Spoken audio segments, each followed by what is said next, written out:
Wajah kami sama. Tapi hanya dia yang dipilih. Lalu aku dinikahi mantan suaminya. Katanya kami kembar. Tapi sejak kecil, hanya Dinda yang selalu dipilih. Saat Dinda kabur menjelang hari pernikahannya, semua orang panik. Keluarga kami malu. Bisnis papa nyaris gagal. Dan satu-satunya cara menyelamatkan semuanya adalah menjadikan aku penggantinya. Bukan karena aku dicintai, tapi karena wajahku sama. Aku dinikahi pria yang seharusnya jadi suami kakakku. Di hari akad, dia bahkan tidak melihat mataku. Di malam pertama, dia hanya berbisik, "Kamu memang Dina." Tapi yang ada di pikiranku tetap Dinda. Sejak hari itu, aku hidup dalam bayangannya, dalam tubuh yang sama, tapi jiwa yang selalu dianggap lebih kecil. Aku bukan dia, tapi tidak pernah cukup jadi diriku sendiri.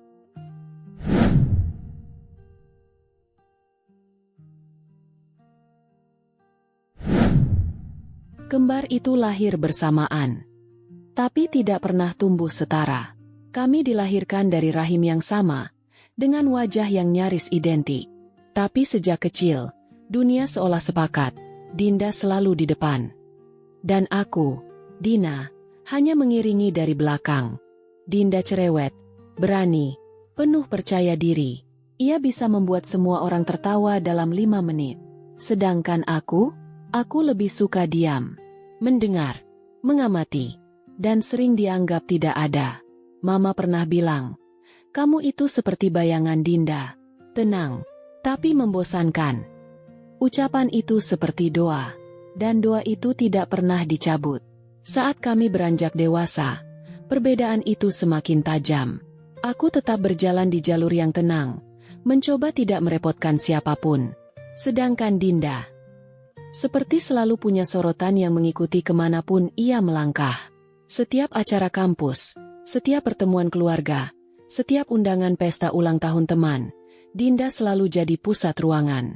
Dan aku tetap di sudut, memegang tas, memastikan riasannya tidak luntur. Di satu titik aku belajar menerima bahwa memang bukan aku yang pantas dilihat lebih dulu. Dan mungkin memang sudah seharusnya begitu. Lalu Raihan masuk ke hidup kami. Bukan melalui perkenalan resmi. Bukan karena dijodohkan. Ia hadir sebagai pembicara tamu di seminar bisnis kampus. Tinggi, berwibawa, dan tenang. Logis, tidak mudah terpengaruh. Aku juga hadir hari itu. Duduk di barisan ketiga, mencatat materi dengan rapi. Tapi Dinda duduk paling depan, bertanya paling lantang, tertawa paling keras. Dan seperti biasa, ia mencuri perhatian semua orang, termasuk Raihan. Mereka mulai dekat. Tidak butuh waktu lama sampai Mama menyebut Raihan sebagai calon yang ideal. Keluarga Raihan, yang berasal dari kelompok elit bisnis, menyukai Dinda, sosialita cerdas, penuh wibawa, tampak elegan dalam setiap langkah. Mama pun mulai berhayal akan menjadi bagian dari keluarga elit ini. Membanggakan, namun mulai memberikan dogma-dogma pentingnya kekayaan dan status sosial kepada Dinda, hingga Dinda merasa terlalu letih perasaannya. Tidak ada yang bertanya apakah mereka benar-benar saling mencintai. Karena bagi dua keluarga besar, pernikahan bukan soal hati, tapi tentang citra. Hubungan mereka tumbuh di atas tekanan. Dinda menyesuaikan diri, menjadi versi terbaik dari dirinya. Raihan jatuh cinta, atau mungkin hanya yakin, bahwa Dinda adalah investasi yang layak. Tapi aku bisa melihatnya. Senyuman Dinda makin hari makin tipis. Candaannya mulai dipaksakan. Dan matanya mulai kosong. Suatu malam, di kamar kami yang dulu sering kami bagi, aku memberanikan diri bertanya, "Kamu bahagia?" Dinda hanya diam. Ia masih memakai makeup dari acara lamaran. Tapi jelas ada yang runtuh dari sorot matanya. Ia duduk di tepi ranjang, menunduk, dan tiba-tiba air matanya jatuh. "Aku lelah, Din. Aku lelah jadi orang yang Mama inginkan. Bahkan aku sendiri tidak tahu siapa aku sebenarnya. Setiap hari aku bangun dan harus jadi perempuan sempurna. Bukan buat aku, tapi buat semua orang. Buat keluarga, Buat Raihan, buat kamera, buat undangan. Raihan itu baik. Terlalu baik. Tapi dia juga tidak benar-benar melihat aku. Yang dia lihat cuma cangkangku. Suaranya mulai bergetar. Tubuhnya gemetar. Dan aku baru ingin memeluknya ketika. Dinda, besok ke vendor undangan. Ya, jangan bikin malu mama. Suara mama memotong dari balik pintu. Dinda tersentak. Buru-buru menyeka air matanya. Ia bangkit seperti robot. Lalu memelukku cepat. Tolong jangan bilang siapa-siapa aku ngomong begini. Ya, mama bisa makin gila. Dan saat itu, aku tidak tahu bahwa pelukan itu adalah perpisahan terakhir.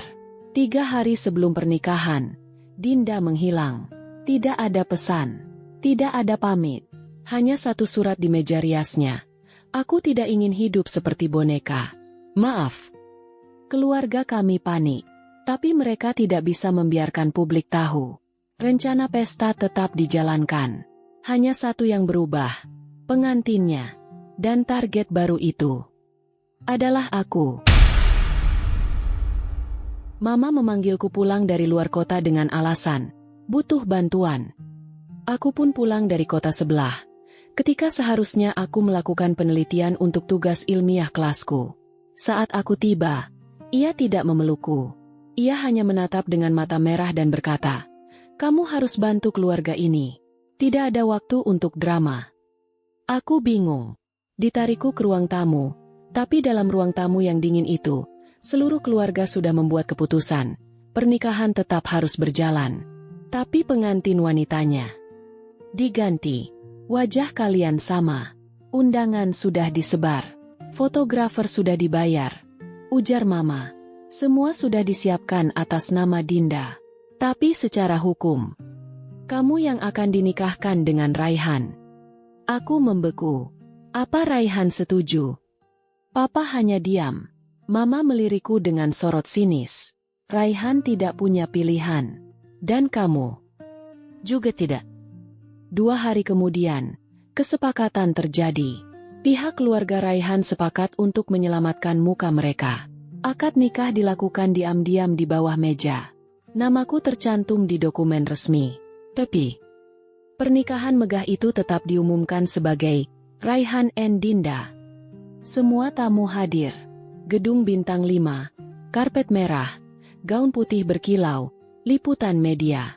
Dan aku berdiri di pelaminan, memakai riasan milik Dinda, tersenyum atas nama yang bukan milikku.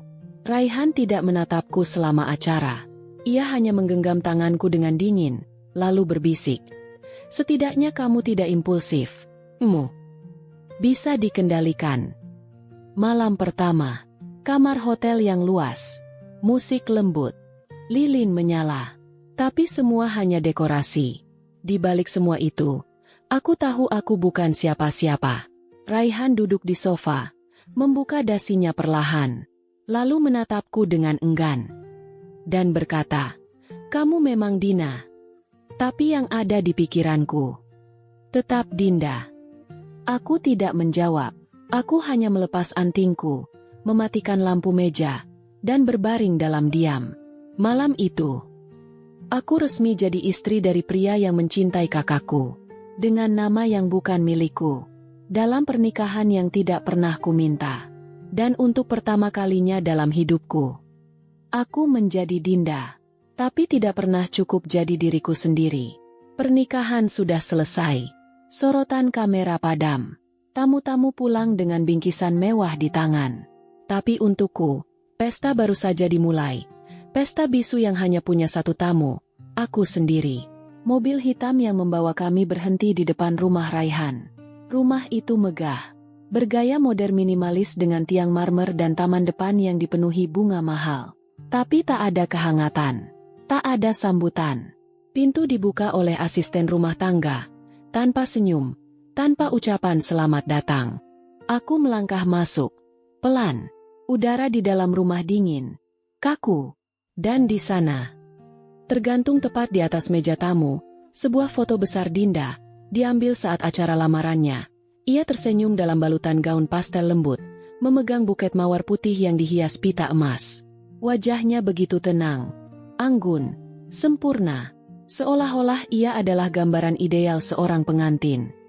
Dan aku hanyalah bayangannya yang tidak pernah cukup terang untuk dikenang. Aku menelan ludah, seolah-olah rumah ini bukan rumahku.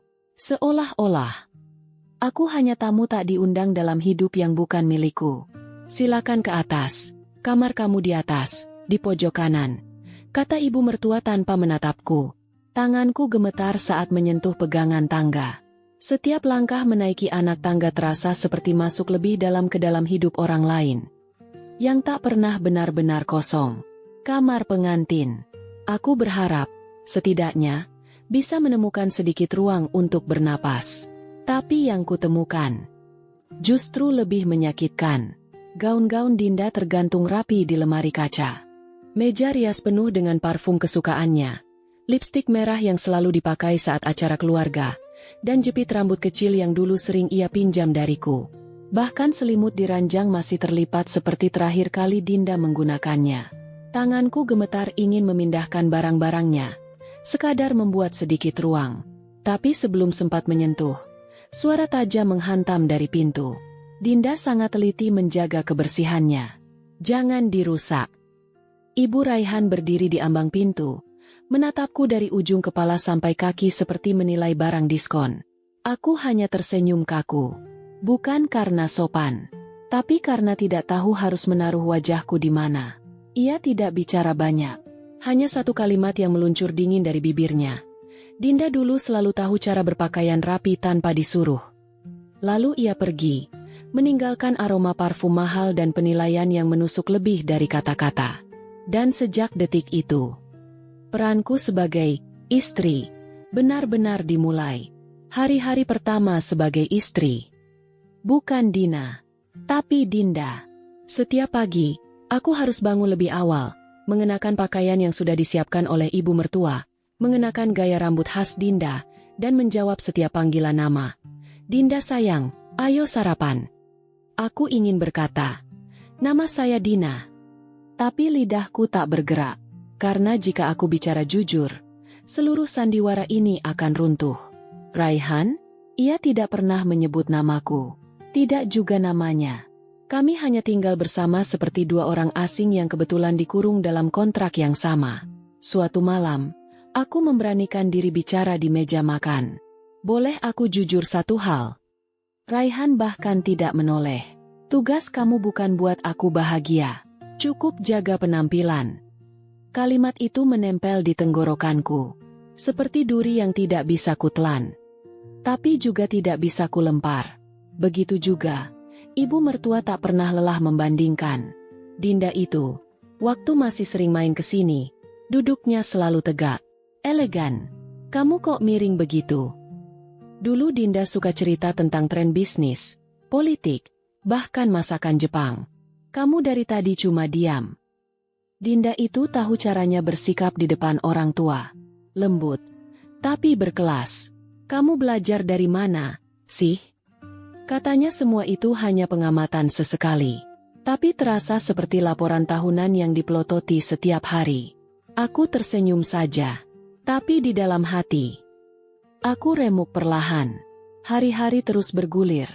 Tapi aku merasa tidak pernah benar-benar hidup di dalamnya.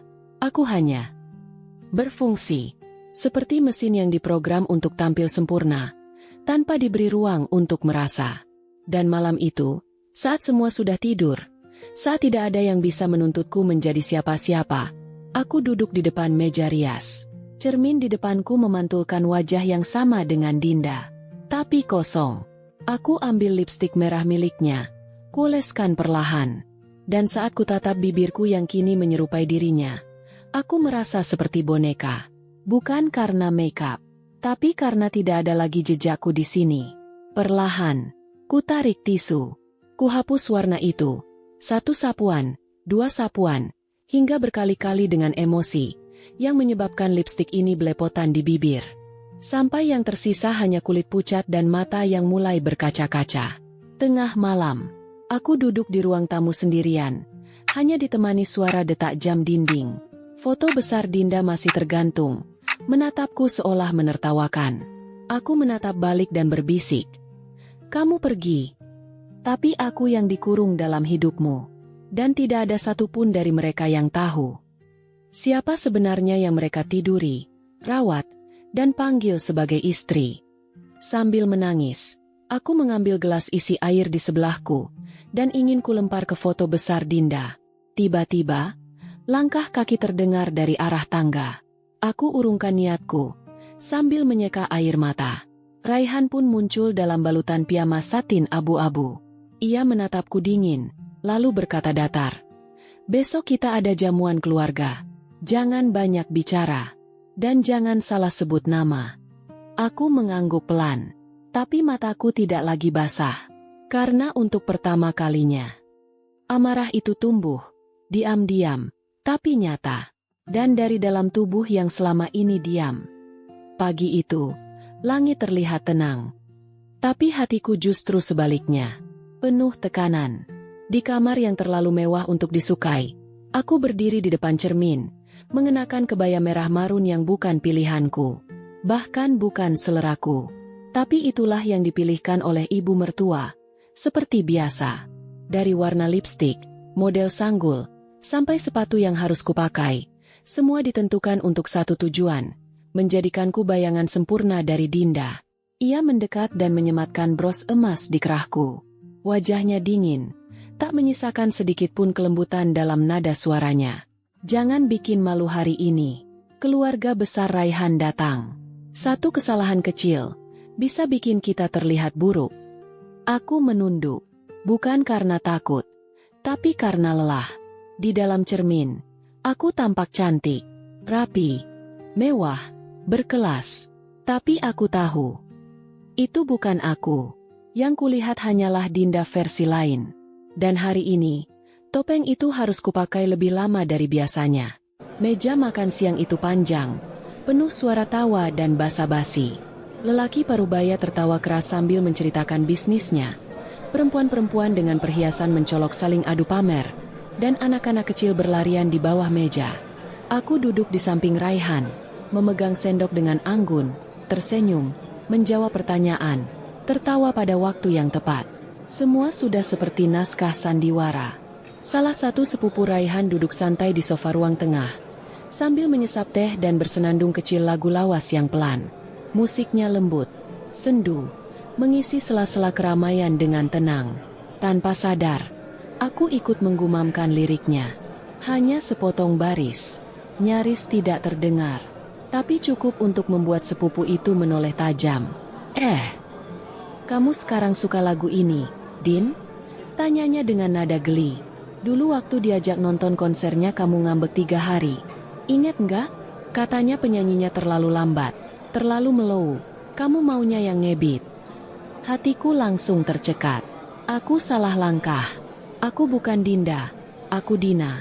Dan aku memang suka lagu ini. Tawa kecil terdengar dari beberapa orang, menganggap itu cuma perubahan selera.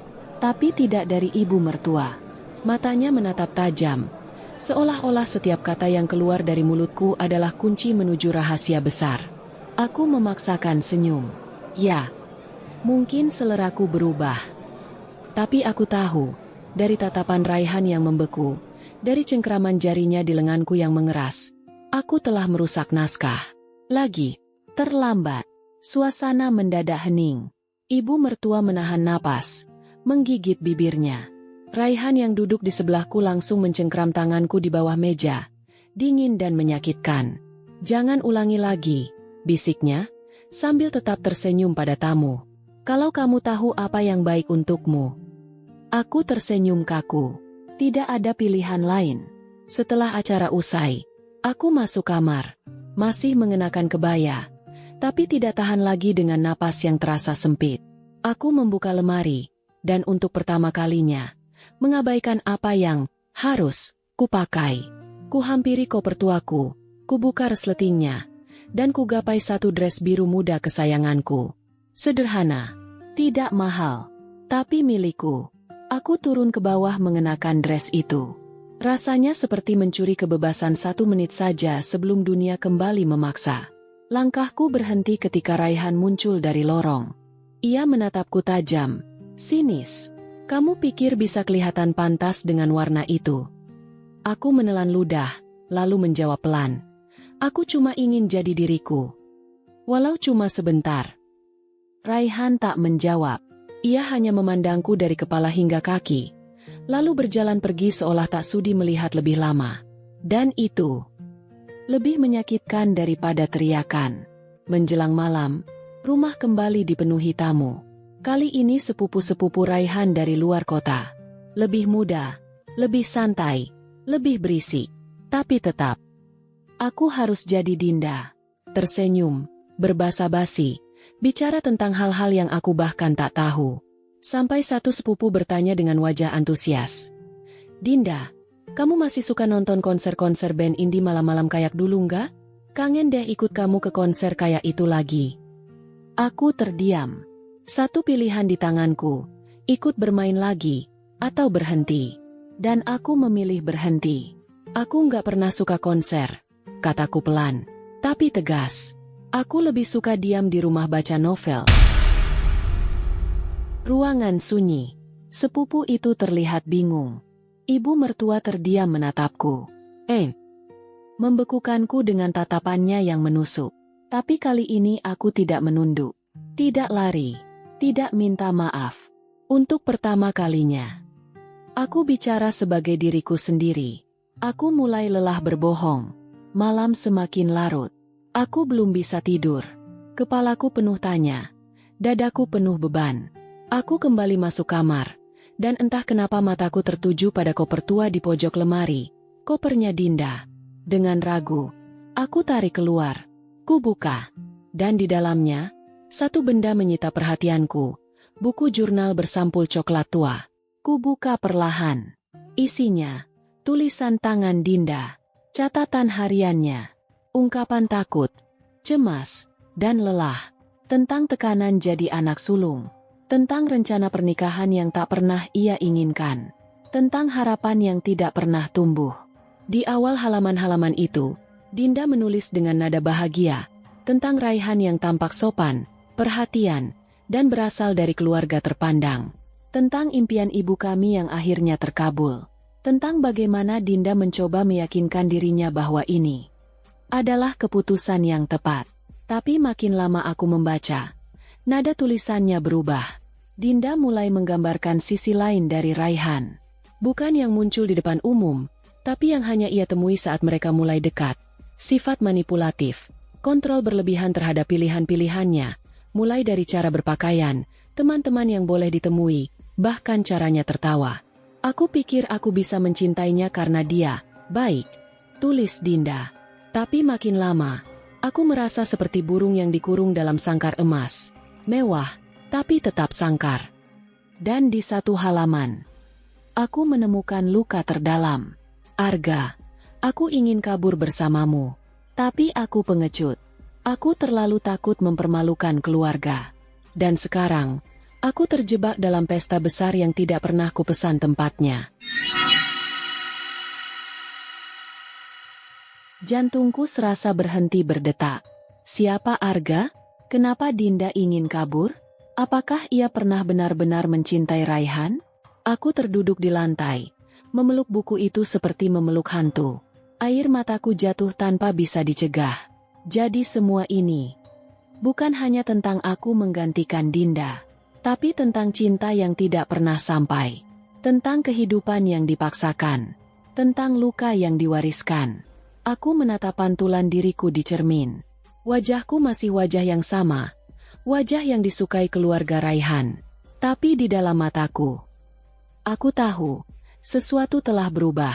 Aku membuka jurnal itu lagi. Mengulang satu kalimat Dinda yang menusuk. Arga, aku ingin kabur bersamamu. Tapi aku pengecut. Dan dalam hati, aku berkata, Kak, kamu boleh pergi. Tapi luka yang kamu tinggalkan sekarang hidup di aku. Dan aku tidak akan diam lagi. Aku meremas halaman itu. Dan untuk pertama kalinya, aku merasa, aku bukan boneka. Aku mulai menjadi manusia. Langit di luar cerah, tapi di dalam dadaku, Badai tidak kunjung reda. Sudah 2 hari sejak aku membaca jurnal Dinda, sejak aku tahu tentang Arga, tentang luka-luka yang tak pernah ku tahu, tentang kenyataan bahwa kakakku sendiri ingin kabur dari hidup ini. Dari Raihan, dari semuanya. Tapi tidak seperti Dinda. Aku tidak bisa kabur. Aku sudah terlalu dalam untuk kembali. Di ruang makan pagi itu, aku duduk bersama Raihan dan ibunya. Suasana hening, hanya suara sendok bertemu piring. Tapi setiap detik sunyi terasa seperti jarum menusuk. Mulai sekarang, kata ibu mertua tiba-tiba, tanpa menoleh, kamu kurangi keluyuran. Jangan utak-atik barang yang bukan milikmu. Aku tersentak. Jantungku tersentak. Apa maksudnya? Raihan melirik ke arahku. Tajam. Tapi tidak berkata apa-apa. Mereka tahu. Atau setidaknya mereka curiga. Aku menunduk. Pura-pura menyendok sup. Setelah makan, aku kembali ke kamar, mengunci pintu, dan buru-buru mengeluarkan foto yang tadi malam kutemukan dari album lama Dinda. Foto itu buram, tapi cukup jelas menunjukkan Dinda duduk di atas motor bersama seorang pria berjaket kulit. Di belakangnya, ada tulisan samar di dinding bengkel, Argo Riders. Bukan, Arga. Tapi cukup dekat. Dan di pojok bawah foto, ada tulisan tangan kecil. Jangan pernah lupa malam ini. Tanganku gemetar. Aku buka jurnal Dinda lagi. Di satu halaman terakhir yang kuselami semalam, ia menulis, jika sesuatu terjadi padaku, tanyakan pada Arga. Dia tahu semuanya. Bahkan lebih dari Raihan. Lebih dari Raihan? Apa maksudnya?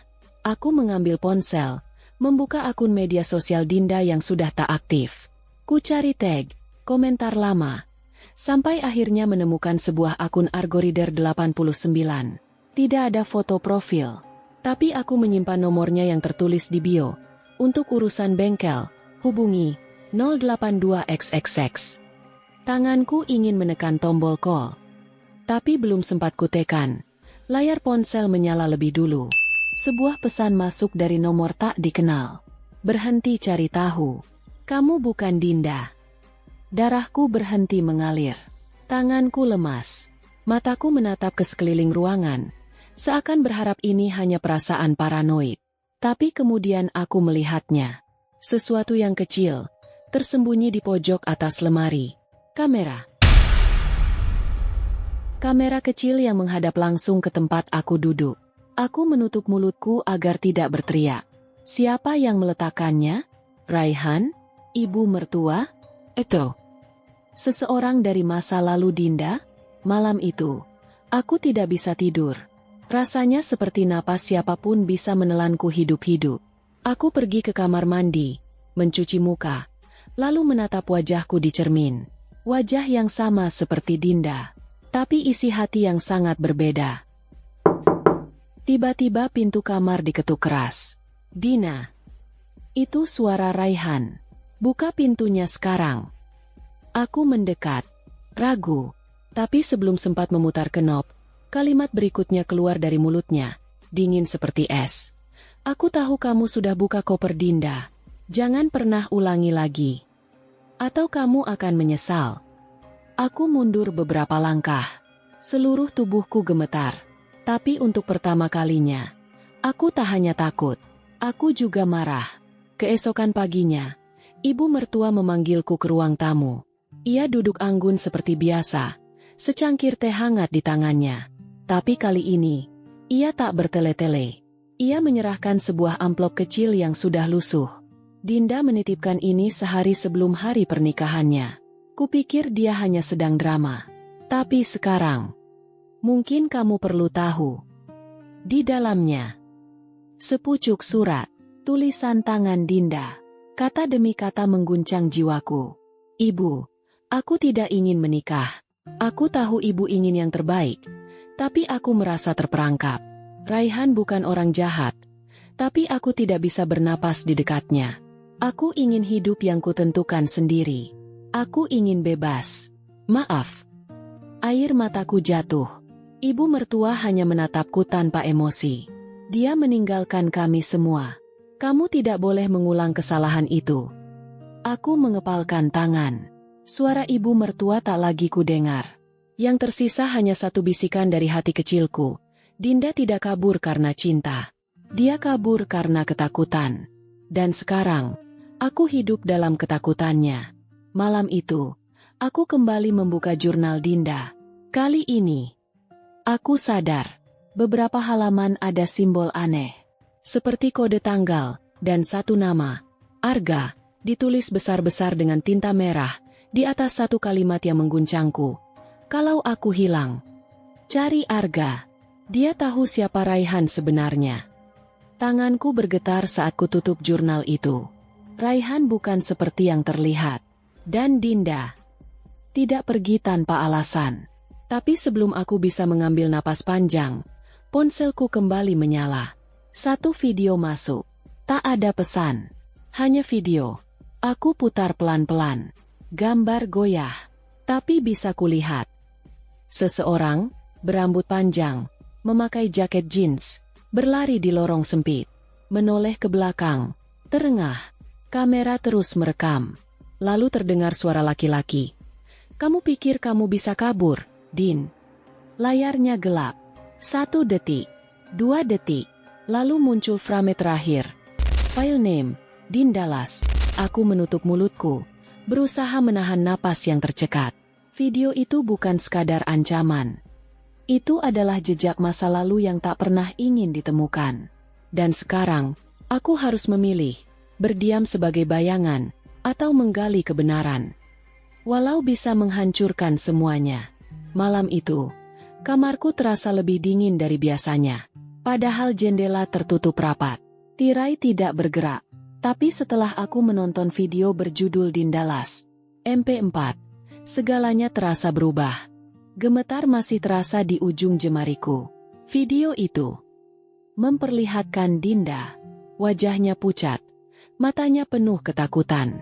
Ia seperti sedang merekam dalam keadaan tergesa. Seperti seseorang yang tahu waktunya tidak banyak. Kalau kalian menemukan video ini, dan aku belum pulang, berarti aku gagal. Kalimat itu terus terngiang di kepalaku. Aku mencoba mencari tahu lebih banyak, membuka info file, mencari metadata, lokasi, apapun. Tapi baru beberapa detik, layar ponselku tiba-tiba mati. Aku duduk mematung di atas tempat tidur. Sesuatu tidak beres. Dan rasa itu semakin kuat saat aku mendengar langkah pelan di luar kamar. Pelan. Tertahan. Berhenti di depan pintu. Aku menahan napas. Mataku terpaku pada gagang pintu yang perlahan bergetar. Seolah ada seseorang berdiri di balik sana, mengawasi. Lalu, diam. Beberapa detik yang terasa seperti selamanya. Dan langkah itu menjauh. Aku tidak tidur malam itu. Bukan karena takut akan apa yang ada di luar. Tapi karena aku mulai takut dengan apa yang mulai tumbuh di dalam diriku. Ketidakpercayaan, paranoia, dan rasa bahwa aku hidup di rumah yang bukan hanya penuh rahasia, tapi mungkin juga bahaya. Pagi harinya, Raihan bersikap seolah tidak terjadi apa-apa. Ia membangunkanku dengan senyuman dan secangkir teh. Ada arisan keluarga hari ini. Ibu ingin kamu ikut. Pakai kebaya biru, katanya lebih segar untuk dilihat orang luar. Katanya santai, sambil mencium keningku. Dingin. Keningku terasa dingin di tempat ia menciumnya. Aku mengikuti mereka ke acara itu. Di tengah riuh ibu-ibu bersuara nyaring dan aroma parfum mahal yang bertebaran, aku hanya bisa duduk manis sambil mendengar cerita-cerita yang tidak penting. Sampai kupingku menangkap gumaman samar dari dua tante yang duduk di belakangku. Dinda dulu sempat kabur. Katanya karena cowok bengkel itu. Si siapa ya Arga? Iya, yang gondrong itu. Dinda dulu dilarang pacaran sama dia, makanya dijodohin sama Raihan. Jantungku berdegup cepat. Semua ini bukan sekadar spekulasi. Banyak yang tahu, tapi tidak ada yang pernah bicara. Sore harinya, aku memberanikan diri membuka Instagram lama Dinda. Bionya masih ada. Follow bengkelku Arga Mecha. Ku pencet nomor yang tertera di sana. Berdering. Tapi tidak dijawab. 5 jam kemudian, ponselku menyala sendiri, dan satu notifikasi masuk. Tanpa kata, tanpa nama, aku menggigil. Ini bisa jadi pertanda atau jebakan. Tapi aku tahu, aku tidak bisa tinggal diam. Aku menunggu sampai matahari condong ke barat. Lalu diam-diam membawa kunci mobil. Raihan sedang mandi. Ibu mertua sibuk di dapur. Aku melangkah cepat, menahan napas setiap kali suara langkahku menggema di lantai marmer. Lokasi yang kutuju adalah daerah pinggiran kota. Sebuah jalan sempit penuh ilalang, menuju sebuah bengkel tua yang setengah runtuh. Tidak ada suara, tidak ada manusia. Aku turun, perlahan membuka pintu geser besi yang berkarat. Di dalam, gelap dan penuh debu. Tapi di pojok ruangan, di atas meja yang sudah separuh patah, aku melihat sesuatu yang membuat lututku lemas. Helm berwarna merah dengan stiker nama, Dinda. Dan di bawahnya, secari kertas yang sudah terlipat 2. Kubuka perlahan, dan aku melihat foto Arga. Wajahnya keras, penuh luka gores. Di balik foto itu, tulisan tangan Dinda. Dia mungkin tidak sempurna, tapi dia tidak memaksaku menjadi orang lain. Air mataku menetes tanpa sadar. Langkah kaki di belakangku membuatku tersentak. Aku berbalik, siap lari. Tapi pria itu hanya berdiri diam. Bukan Arga, tapi seseorang yang mengenalnya. Teman atau sahabat? Tubuhnya tinggi, wajahnya separuh tertutup hoodie. "Kamu Dina, ya?" tanyanya. Aku mengangguk, gemetar. "Kalau kamu beneran adiknya Dinda, kamu harus pergi dari rumah itu sekarang." Nafasnya berat, sorot matanya tidak main-main. "Sebelum kamu bernasib sama." Aku ingin bertanya, tapi pria itu sudah berbalik, masuk ke kegelapan. Aku pulang dengan hati campur aduk, tak tahu harus percaya siapa. Dan ketika membuka pintu rumah, Raihan sudah duduk di ruang tamu. Ia menatapku lama, lalu tersenyum kecil. "Kamu pergi jalan sore?" tanyanya pelan. Aku mengangguk. "Sendiri?" tanyanya lagi. Aku diam. Ia bangkit, berjalan ke arahku. Lalu dengan tenang membelai pipiku. "Din, kamu boleh bohong," bisiknya sambil tersenyum. "Tapi jangan pernah buat aku terlihat bodoh di depan orang lain. Kamu tahu kan, aku benci itu." Senyumnya masih terpasang, tapi di matanya, aku melihat sesuatu yang belum pernah kulihat sebelumnya. Bukan amarah, tapi kegelapan. Malamnya, aku tidak bisa tidur. Aku membuka kembali tas kecil yang sempat kubawa dari bengkel. Di dalamnya, aku menemukan dompet kulit milik Dinda. Terlalu familiar. Masih ada foto masa kecil kami berdua di dalamnya. Tapi saat kubuka sisi terdalam, ada satu kartu identitas. SIM C atas nama Dinda. Dan di ujungnya, noda merah tua yang sudah mengering. Darah mengering. Aku terduduk di lantai. Tanganku gemetar. Mataku memanas. Bukan karena takut lagi, tapi karena aku sadar. Mungkin Dinda tidak pernah benar-benar kabur. Dan kalau aku terus tinggal di rumah ini, aku mungkin akan jadi bayangan yang menghilang berikutnya. Langit mendung menggantung rendah saat aku duduk diam di kamar itu. Di tanganku, SIM atas nama Dinda, sudutnya mengering oleh noda darah. Setitik air mata jatuh tanpa suara. Ini bukan lagi sekadar penghilangan. Ini tentang pembungkaman. Tentang jejak yang hampir lenyap selamanya. Aku tahu, jika aku tidak bertindak sekarang, semuanya akan terlambat. Maka dengan tangan gemetar, aku menyalin video dari flash disk, foto SIM, dan potongan catatan harian Dinda ke sebuah flash disk baru. Kecil, hitam, dan kusam. Tapi bisa jadi satu-satunya saksi nanti. Aku menyelipkan flash disk itu ke balik rak buku, dan menempelkan secari catatan kecil. Kalau aku tidak kembali, sebarkan ini. Aku tidak menangis lagi. Bukan karena aku kuat, tapi karena aku tidak bisa membayangkan jika ternyata aku hanya boneka yang akan dibuang selanjutnya. Malamnya, ponselku bergetar pelan. nomor tak dikenal. Datanglah ke tempat Dinda biasa menulis. Hatiku seketika tercekat. Dan aku ingat tempat itu. Karena itu tempat biasa kalau aku mencari Dinda yang suka terlambat pulang. Perpustakaan tua. Tempat masa kecil kami membaca, menulis, memimpikan kebebasan yang sekarang terasa mustahil. Aku menunggu di lorong berdebu itu. Dan ketika langkah kaki terdengar dari antara rak-rak, aku melihatnya. Arga. Wajahnya tidak seperti dulu. Tidak ada senyum. Tidak ada cahaya. Hanya mata sayu. Penuh luka. Aku tahu kamu bukan Dinda. Katanya tanpa basa-basi. Tapi kamu adiknya. Dan kamu harus tahu. Dinda tidak kabur. Dia tahu sesuatu. Sesuatu tentang Raihan dan keluarganya. Dan itu hampir membunuhku juga. Tanganku mengepal. Aku menahan gemetar. Arga mengeluarkan buku lusuh. Harian Dinda yang asli. Bukan yang kutemukan di rumah. Ayah berutang besar pada keluarga Raihan. Dan satu-satunya cara melunasi adalah menjodohkan aku. Awalnya kupikir Raihan baik. Tapi dia seperti topeng. Dan aku merasa seperti dibeli. Aku pernah hamil, tapi bukan anak Raihan.